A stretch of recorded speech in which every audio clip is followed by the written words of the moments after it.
What happens after the death? मृत्यु के बाद क्या होता है? ये एक ऐसी सवाल है जो हर इंसान के जहन में आया करती है। हर कोई मृत्यु के इस रहस्य को समझना चाहता है, जहां पे वो सोच रहा होता है कि मृत्यु के बाद इंसानी शरीर के साथ क्या होता है। क्या सब कुछ उसी तरह से खत्म हो जाते हैं जिस प्रकार से हम देखा करते हैं कि कैसे इंसान मरने के बाद वो मिट्टी में मिल जाता है। जब भी किसी की मौत होती है तो उसके शरीर के साथ अंतिम संस्कार किए जाते हैं, चाहे वो आग में जला के किए जाते हो या मिट्टी में दफना के किए जाते हो। और जिनको इन दोनों में से कोई सी भी चीजें नसीब नहीं होती, वो भी जब मिट्टी पे गिरे रहते तो धीरे धीरे मिट्टी में वो मिल जाते हैं। यानी कि हर वो शरीर जो आज चल रहा है, जो जिंदा है, जो सांसें ले रहा है, वो एक ना एक दिन मिट्टी में मिलेगा। जिसे देख के इंसान कभी ये समझ नहीं पाता कि मृत्यु जीवन का आखिरी अंत है या मृत्यु के बाद इंसान कहीं और चले जाता है, जैसे स्वर्ग या नरक या भगवान के पास। ये ऐसी सवाल होती है जो इंसानों को हमेशा से परेशान करते रहती है। जहां पे जो इंसान होता है वो मृत्यु के इर्द गिर्द मृत्यु के रहस्यों को समझना चाहता है, पर मृत्यु के रहस्यों को समझने के लिए हम कभी भी मृत्यु के इर्द गिर्द से नहीं समझ सकते, क्योंकि मृत्यु का रहस्य जीवन के केंद्र में छुपा होता है। जहां हम ये देखते कि जिंदगी में बस एक चीज की गारंटी होती है, वो है मौत का आना। यानी जिंदगी और मौत कभी भी अकेले नहीं चल रहा होता, हमेशा दोनों साथ में चल रहा होता है। जिस समय जीवन खत्म होती है उसी समय मृत्यु का आना तय होती है। यानी मृत्यु हमेशा साथ चल रही होती है। जैसे कि रोशनी के साथ जब हम चला करते हैं तो हमारी परछाई भी हमारे साथ चलती है, जो हमेशा हमारे पीछे होती है। उसी प्रकार से जीवन में भी यही होता है कि जिंदगी आगे चल रही होती है और उसकी जो परछाई है, जो मौत है, वो हमेशा पीछे चल रही होती है। जिस समय जीवन का अंत होता है उसी समय मृत्यु प्राप्त होती है। पर क्या मृत्यु आखिरी सत्य है जीवन की? तो आइए इसे काफी गहराई में समझते हैं। जब तक कि हम लोग जीवन के केंद्र को नहीं समझ लेते हैं, तब तक हमें यह समझ नहीं आएगी कि मृत्यु क्या होती है। मृत्यु के रहस्य को समझने के लिए हमें जीवन के केंद्र को समझना होगा, और जीवन को केंद्र को अच्छे से समझे उससे पहले हमें यह समझना होगा कि जीवन की शुरुआत कैसे होती है। कैसे एक एक कण जब आपस में आके मिला करती है, जब उसमें एक फीलिंग्स डेवलप होती है तो धीरे धीरे वो ग्रो करने लगती है। और ग्रो होने के बाद ये जो इतने अणु आपस में आके मिले हैं, जिसके साथ एक फीलिंग चल रही है, उसे हम लोग जिंदगी कहते हैं। यानी टेम्पोररी स्टेट को हम हमेशा चाह रहे होते हैं कि इसको परमानेंट कर दे, पर इसे कभी भी परमानेंट किया ही नहीं जा सकता। जीवन कभी भी परमानेंट नहीं होती और ना ही मृत्यु परमानेंट होती है। दोनों चीजें साइकिल में चल रही होती है, जहां जीवन मृत्यु की ओर चलती है और मृत्यु के बाद जीवन चलती है। यानी एक ऐसा सर्कल होती है जो हमेशा से चलते रहती है। मृत्यु कभी भी जीवन का अंत नहीं होता। मृत्यु का मतलब होता है कि नए जीवन की शुरुआत। तो सबसे पहले हम यह समझते हैं कि जीवन की शुरुआत कैसे होती है। जीवन की जो शुरुआत होती है वो सिर्फ एक फीलिंग से होती है। एक ऐसी फीलिंग जो चीजें को अट्रैक्ट करती है। वो जीने के लिए अपना एक शरीर पाना चाहती है, अपना एक बॉडी बनाना चाहती है, जिसे हम प्योर फीलिंग्स भी कहते हैं, या प्योर आत्मा, यानी एक प्योर कॉन्शियसनेस। एक ऐसी कॉन्शियसनेस जो जीना चाहती है, जिसके पास जीने की उम्मीद हो। तो धीरे धीरे ये हर उन चीजों को अट्रैक्ट करती है जिन चीजों की वजह से ये एग्जिस्टेंस में आ सके, इसका एक अस्तित्व बन सके, ये अस्तित्व में आ सके। यानी पहली बार ये जो फीलिंग है ये अस्तित्व से निकल के अस्तित्व में आना चाहती है। यानी पहले जो ये फीलिंग थी ये वही ओरिजिनल फीलिंग है जो अस्तित्व में होती है, और इसे अस्तित्व से बाहर आने के लिए, यानी कि वो जो फीलिंग है उसके एक छोटे से हिस्से को अस्तित्व से निकाल के फिर से अस्तित्व के बाहर आके वो जीना चाहता है। यानी पहले ये जो कनेक्टेड है ये उसी अस्तित्व से कनेक्टेड है जिन चीजों से यूनिवर्स बनी है। पर ये चाह रही होती है अस्तित्व से टूट के एग्जिस्टेंस में आए और जहां पे एक्सपीरियंस करे कि ये अस्तित्व क्या होती है, चीजें क्या होती है। तो इसे अस्तित्व से टूट के अस्तित्व में आने के लिए इसे जरूरत पड़ती है एक बॉडी की। तो बॉडी के लिए ये फीलिंग क्या करती है इनिशियल टाइम में कि हर उस चीजों को अट्रैक्ट कर रही होती है जिन चीजों से बॉडी को बनाया जा सकता है। तो सबसे पहला फेज में ये जो चीजों को अट्रैक्ट करती है वो होती है प्रोटीन, वो होती है मिनरल्स, वो होती है एटम्स।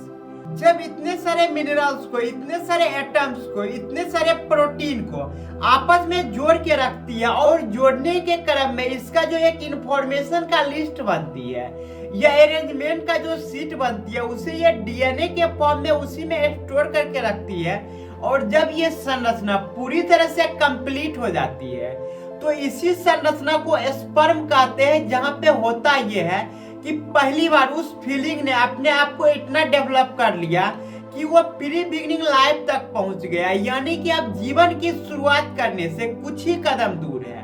पर अभी इसकी जर्नी पूरी तरह से कंप्लीट नहीं हुई है। ये फीलिंग जो थी ये हर उस एटम को जोड़ने लगी जिससे ये जोड़ के अस्तित्व में आ सकती है। पर अभी भी इसको फुल्ली रूप से डेवलप होने के लिए इसे एक ऐसे घर की जरूरत है जिसके अंदर ये जाके अच्छे से डेवलप हो सके।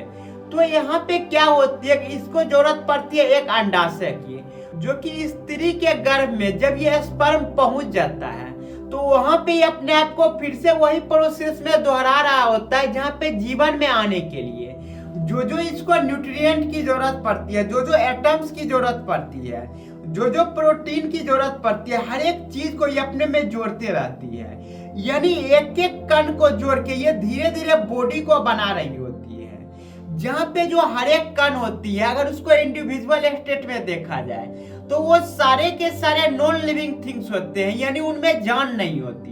पर इस फीलिंग के साथ जैसे वो कनेक्ट होती है तो हर एक वो कण जो पहले निर्जीव था वो धीरे धीरे सजीव बनते गया और शरीर से जुड़ते ही हर एक जो एटम है वो धीरे धीरे सारा जिंदा हो गया। और ये जो एटम्स की संरचना होती है जो धीरे धीरे हमारे बॉडी को बनाती है, जहाँ पे ये जो सारी एटम्स होती है ये कुछ इस प्रकार से इंटीग्रेटेड हो जाती है जिसे हम बाद में ये कहते हैं कि ये सेल्स बन गई है, यानी एटम्स मिलके सेल्स को बनाती है। और बॉडी में हर एक सेल्स हमेशा जिंदा रहती है, जिसे जीने के लिए ऑक्सीजन की जरूरत पड़ती है और एनर्जी की जरूरत पड़ती है। यानी इंडिविजुअल लेवल पे सारे के सारे निर्जीव है जिसमें कोई जान नहीं है। बट इस फीलिंग के साथ, जीवन के फीलिंग के साथ जैसे ये चीजें कनेक्ट होती है तो हर एक पार्ट यहाँ पे जी रहा होता है। यानी कि जैसे ही स्त्री के गर्भ में बच्चा फुल्ली रूप से डेवलप हो जाता है, इतना डेवलप हो जाता है कि अब वो जीवन की शुरुआत करने के लिए पूरी तरह से तैयार हो गया है।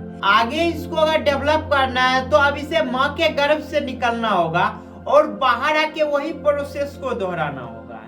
यानी जैसे ही बच्चे का जन्म होता है तो हम देखते हैं कि जो भी चीजें वो कंज्यूम कर रहा होता है, जो भी चीजें वो खा रहा होता है, हर एक चीज निर्जीव होती है। यानी जब भी किसी चीज को हम खाया करते तो कभी भी सजीव चीजें नहीं होती। अगर सजीव चीजों को भी खा रहे होते तो धीरे धीरे वो पहले निर्जीव बनती है, फिर उसे हम खाते हैं और उसे डाइजेस्ट करते हैं। और डाइजेस्ट करने के बाद जैसे जो चीजें निर्जीव बन गई वो फिर से जब शरीर में आती है तो एनर्जी के रूप में वो कन्वर्ट होती है और फिर से जो वो एनर्जी है उसे सजीव में कन्वर्ट कर देती है। यानी ये जो फीलिंग होती है जब चीजों को अट्रैक्ट कर रही होती है तो धीरे धीरे इसका जो शरीर है वो बढ़ने लगती है और जो भी चीजें इस शरीर से आके मिलती है सभी चीजें जिंदा हो जाती है और जिंदगी को महसूस कर रही होती है। जैसे कि जब हम किसी लोहे को देखते हैं तो वो किसी भी चीज को अट्रैक्ट नहीं कर रही होती है, पर जब इस लोहे को एक मैग्नेट अट्रैक्ट करती है तो हम ये देखते हैं कि पूरा लोहा में, यानी कि लोहा का जितना बड़ा टुकड़ा है पूरा में मैग्नेटिक गुण आ जाती है और धीरे धीरे ये लोहे जैसे टुकड़े को अट्रैक्ट करने लगती है। यानी कि वो जो मैग्नेट का साइज है पहले लोहे को अट्रैक्ट करती है और फिर जो वो लोहा है धीरे धीरे और भी लोहे को अट्रैक्ट करती है, जहाँ पे इसका शरीर धीरे धीरे बढ़ते जाती है और हर एक पार्ट जो इससे जुड़ते जा रही है सभी के अंदर मैग्नेट का गुण होता है। यानी कि ये जो सिर्फ एक गुण होता है मैग्नेटिक फीलिंग की, इसकी वजह से हो ये रहा होता है कि जो चीज इसमें जुड़ने लगती है हर एक चीज में वही गुण रिपीट होने लगती है। जहाँ पे ऊपर से देखने में ये लग रहा होता है मैग्नेटिक गुण आ चुकी है, पर यहाँ पे होता है एक इसके अंदर जो ओरिएंटेशन होता है, जो इसके अंदर अणु का ओरिएंटेशन होता है वो धीरे धीरे एक ऐसे शेप में आ जाती है जहाँ पे सबका स्ट्रक्चर एक फिक्स शेप में जाने की वजह से सारे के अंदर मैग्नेटिक गुण आ जाते हैं। तो इसी प्रकार से होता है कि जो जीवन की फीलिंग होती है, जो एक आत्मा होती है, वो जब चीजों को अट्रैक्ट कर रही होती है, जब एक एक अणुओं को जोड़ रही होती है, तो आत्मा में अणुओं की जुड़ने की वजह से हम देखते हैं कि किस प्रकार से शरीर बनते जा रही है और जो जो चीजें इसमें जुड़ते गई हर एक चीज जिंदा होते जा रही है। यानी कि जो जीवन होते हैं जिसे हम फील कर रहे होते हैं, बस उन चीजों को फील करने के लिए एक फीलिंग्स होती है जो हर एक चीजों को अट्रैक्ट करती है। यानी कि जो चीजें अट्रैक्ट हो रही है इस सोल की वजह से, इस फीलिंग की वजह से, इंडिविजुअल स्टेट पे आज भी वो उसी तरह से निर्जीव है, पर शरीर में जुड़ने के कारण, उस फीलिंग से कनेक्ट होने के कारण वो सांसें लेने लगा, वो ग्रो करने लगा। तो यहाँ पे हम ये देखते हैं कि जब तक शरीर में फीलिंग्स होती है तब तक चीजों को अट्रैक्ट करते रहती है, और जिस समय ये जो फीलिंग है ये खत्म हो जाती है, तो जैसे ही फीलिंग खत्म होती है तो हमारे शरीर में जो हर एक अणु आके मिल रहा था उस फीलिंग के साथ, जिसकी वजह से एक बॉन्डिंग बनी हुई थी, एक कनेक्शन बनी हुई थी, वो धीरे धीरे चीजें टूट रही होती है, धीरे धीरे वो चीजें अलग हो रही होती है। यानी कि जिस शरीर को हम देख के कहते हैं कि ये इंसान मर चुका है, या हम अपने शरीर को देख के कहते हैं कि ये मैं हूँ, पर ये जो मैं होता है ये मेरा शरीर नहीं होता, बल्कि सिर्फ मेरी फीलिंग्स होती है। मेरी फीलिंग्स को अगर हटा दे तो इस शरीर की जो प्रॉपर्टी है, इस शरीर का जो डेफिनेशन है, हम ये तक नहीं बता सकते हैं। यानी कि मुझसे अगर मैं को हटा दूं तो मैं कभी भी ये नहीं बोल सकता कि मैं कौन हूँ। यानी कि ये शरीर कभी भी मैं नहीं था, मेरे अंदर जो मैं था वो सिर्फ एक फीलिंग थी, वो फीलिंग जिसकी वजह से हम जी रहे थे। और अगर इस मैं को हटा देते हैं तो इस शरीर का कोई मतलब नहीं रह जाता, ये उसी प्रकार से हो जाता है जिस प्रकार से हम देखते हैं कि लोहे से जब हम चुंबक को हटा देते हैं तो कैसे उसके अंदर जो वो पावर थी, मैग्नेटिक पावर जो चीजों को अट्रैक्ट कर रही थी, वो पूरी तरह से खत्म हो जाती है। तो उसी प्रकार से होता ये है कि जब हम अपने अंदर से मैं की फीलिंग को हटा देता हूँ, जो जीना चाहता है, जो जी रहा होता है, तो इस शरीर का कोई मतलब नहीं बनता और ये पूरी तरह से खत्म होने के लिए तैयार होने लगता है। तो यहाँ पे आप ये देख सकते हैं किस प्रकार से सिर्फ एक फीलिंग्स की वजह से धीरे धीरे हर एक अणु जुड़ते गए, जिसके वजह से एक शरीर का निर्माण हुआ। तो यहाँ पे हम ये देख सकते हैं कि किस प्रकार से सिर्फ एक फीलिंग्स की वजह से हर एक अणु आपस में आके मिलने लगे और मिलने के कारण एक शरीर बना। और कुछ दिनों के बाद जब शरीर से वो फीलिंग निकल जाती है तो फिर से वो चीजें अलग होने लगती है। पर अलग होने का यहाँ पे मतलब ये नहीं होता कि हमारा शरीर पूरी तरह से खत्म हो गया है। यहाँ पे ये जो शरीर होती है, जो मरने के बाद फिर से ये अणुओं में टूटने लगती है, पार्टिकल्स में अलग होने लगती है, ये फिर से तैयार हो रही होती है उसी प्रोसेस के लिए जिस प्रोसेस में ये पहले चल रही थी। यानी कि जब ये अपने अणु को हर एक पार्ट में तोड़ के रखा करती है, तो जब इसे उस फीलिंग के द्वारा कंज्यूम किया जाएगा, तो कंज्यूम करने के बाद वहां पे हो ये रहा होगा कि जो हमारे शरीर का एक एक पार्टिकल्स है ये फिर से जीने लगेगा और फिर से बॉडी का फॉर्मेशन करेगा। जैसे कि अगर कोई इंसान मर जाता है और उसके बॉडी को किसी और इंसान के द्वारा कंज्यूम कर लिया जाता है, यानी खा लिया जाता है, तो शरीर का जो एक एक पार्टिकल्स है पहले उसके शरीर में जाएगा और वहां पे डाइजेस्ट होकर धीरे धीरे वो एनर्जी में बदलने लगेगा। और एनर्जी में बदलने का प्रोसेस का मतलब ये नहीं होता कि ये किसी और फॉर्मेट में चली गई और उस फॉर्मेट से ये अलग चीजों में ट्रांसफर हुई। यहाँ पे हो ये रहा होता है शरीर का जो एक एक कण होती है पहले इसको सेपरेट किया जाता है और उस सेपरेट चीज को बॉडी अपने हिसाब से अपने में मिला रही होती है। तो उस मिलाने के प्रोसेस में यहाँ पे हो ये रही होती है कि हमें जो लग रहा था कि जैसे ही हम मरते तो हमारी सारी चीजें खत्म हो जाती है, वहाँ पे चीजें खत्म नहीं होती, बल्कि अगर हम मरते हैं और हमारे बॉडी को कोई सा भी जानवर या कोई सा भी इंसान कंज्यूम करता है तो हमारे शरीर का जो पार्टिकल्स है ये फिर से उसके शरीर में जाने के बाद उसके शरीर के अणुओं से वो मिलने लगेगा और वहाँ पे फिर से ये जीने लगेगा। यानी कि ये एक प्रोसेस होती है जहाँ पे फीलिंग्स आती है और फीलिंग्स जाती है और बॉडी बार बार बन रही होती है, बार बार खत्म रही होती है, जहाँ पे कोई चीजें परमानेंट नहीं होती। यानी मौत जो होती है वो सिर्फ जीवन का अंत नहीं होती बल्कि नए जीवन की शुरुआत होती है। जब सारी चीजें खत्म हो जाती है तो इसका मतलब यही होता है कि अब नई चीजें बनने की प्रक्रिया शुरू हो गई है, जहाँ पे इंसानों को ये लगता है कि मरने के बाद स्वर्ग या नरक जाएगा। तो यहाँ पे समझने वाली बातें यह है कि ये इंसान की बनाई गई वो कल्पना है जिसमें इंसान सिर्फ खुद को दिलासा दिला रहा होता है, जहाँ पे आप ये देख सकते हैं कि जब शरीर का एक कण मरने के बाद इंसान साथ नहीं ले जा सकता तो फिर आत्मा हो या कोई भी चीज उसे कैसे वो साथ ले जा सकता है। कौन देखने गया है कि मरने के बाद स्वर्ग मिलता है या नरक मिलता है? कौन देखने गया है कि मरने के बाद वो भगवान के पास जाता है या शैतान के पास जाता है? मरने के बाद ना तो कोई वापस आके कहने आया कि मैं कहाँ गया और न ही इंसानों के पास कोई रास्ता है जिससे ये पता लगा सके कि इंसान मरने के बाद कहाँ जाता है। किसी भी इंसान को मरने के बाद अगर किसी एक बंद पैकेज में रखा जाए, एक बंद कंटेनर में रखा जाए और उसमें बीज को डाल दिया जाए, किसी भी चीज के बीज को, तो जब धीरे धीरे शरीर वहां पे सड़ेगी तो वो जो बीज है वहां पे ग्रो करना शुरू करेगी और उसको जो मिनरल्स मिलेगी, उसको जो जीने के लिए, उसको ग्रो करने के लिए जो न्यूट्रिएंट मिलेगी, वो सारा का सारा इस बॉडी से आ रही होगी। यानी इस प्रोसेस से हम क्लियरली देख सकते हैं कि इंसान के अंदर, इंसान के शरीर के अंदर जो अणु हुआ करती है जब वो डेड हो जाती है और फिर उसमें जीने की एक फीलिंग को डालते हैं तो कैसे ये एक प्रोसेस से होके गुजरती है और धीरे धीरे देखते हैं कि जब वो पेड़ बड़ा हो जाता है, वो पौधा बड़ा हो जाता है, तो हम देखते हैं उसमें जो उतना अणु आए वो आए कहाँ से, और वो इसी शरीर से आए होते हैं जहाँ पे अगर इस शरीर को हम चेक करेंगे तो हमें पता चलेगी कि हर एक अणु डेड है। लेकिन जब हम उस पौधे के अणु को चेक करने जाएंगे तो हमें ये पता चलेगी कि पौधे के अंदर जो अणु है वो सारा का सारा जिंदा है, जिससे हम सेल्स कहते हैं। यानी मरे हुए इंसान की सारी सेल्स मर चुकी है, पर मरे हुए इंसान के कब्र पे अगर एक बीज को रखते हैं तो हम देखते हैं कैसे वो बीज ग्रो होने लगती है, धीरे धीरे पौधे बनने लगती है और उस पौधे के अंदर हर एक जो उसका सेल है वो जिंदा है, वो सांसें ले रहा है।